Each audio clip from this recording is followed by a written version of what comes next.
I mean, look, if you Right? If you're building these structures 6,000 years ago, 11,000 years ago, 15,000 years ago, when did you get there? it's one of the oldest pieces of cotton.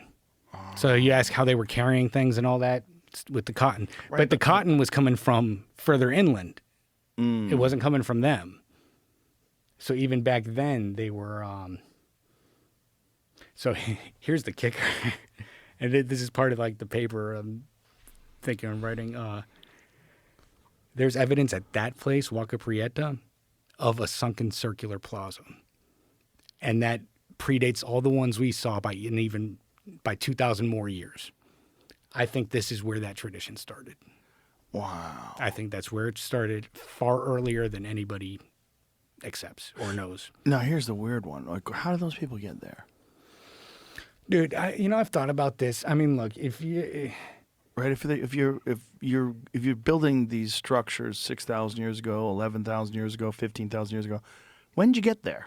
Once you get there, there's the plaza.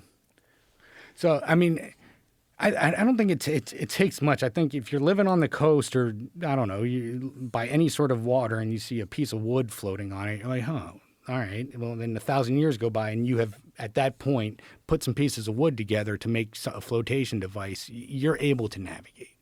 Like I don't see it not happening. Eventually.